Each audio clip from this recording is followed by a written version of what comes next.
प्रदेश की वाराणसी में एक चुनावी सभा को संबोधित करते हुए एमीम प्रमुख असदुद्दीन ओवैसी ने मुख्तार अंसारी शहीद बताया। मुख्तार अंसारी का नाम लेते हुए उन्होंने कहा कि मैं किसी के बाप से डरने वाला नहीं हूं। असदुद्दीन ओवैसी ने अपने बयान में कहा कि मुख्तार अंसारी एक इंसान था, वह न्यायिक हिरासत में था, उसे जहर देकर मार दिया गया। वह शहीद है और शहीदों के बारे में कहा गया है, उसे कभी मुर्दा मत कहो, वो जिंदा रहते हैं। उन्हें बचाने की जिम्मेदारी बीजेपी सरकार की थी, मगर वह नाकाम रही। जो जुल्म करेगा उससे कुदरत नाराज होती है।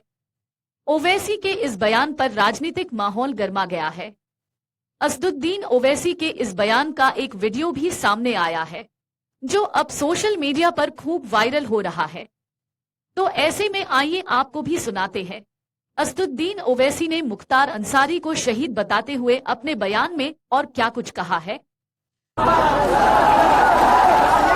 मुख्तार अंसारी एक इंसान था, जुडिशियल कस्टडी में था, जहर देकर मार दिया, वो शहीद है।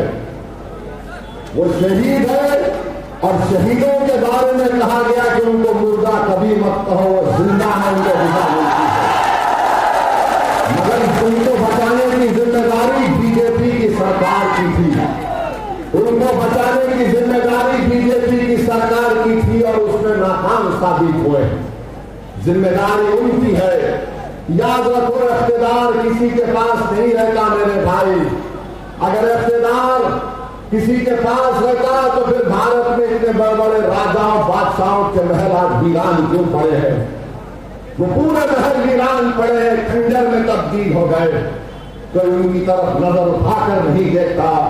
कुदरत ये बता रही है कि देखो किसी वक्त में ये खंडर बड़ी आलीशान इमारत थी, मगर इख्तियार किसी के पास रहने वाला नहीं है। इख्तियार सबके पास से जाएगा और जो जुल्म करेगा कुदरत उससे बहुत जल्दी इख्तियार छीन लेती है, उसको रुसवा करती है इंशाअल्लाह।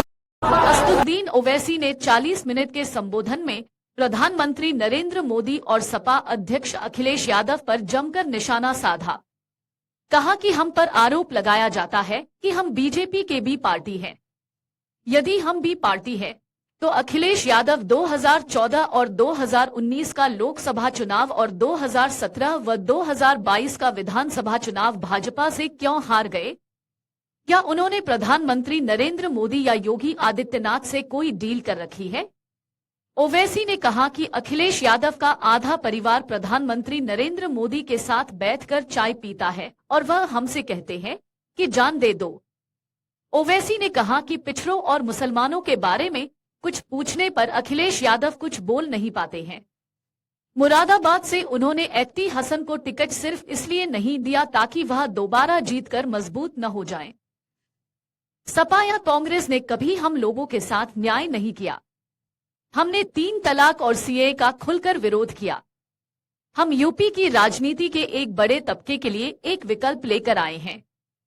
सपा और भाजपा से छुटकारा पाना है तो पीडीएम न्याय मोर्चा को मजबूत करना होगा।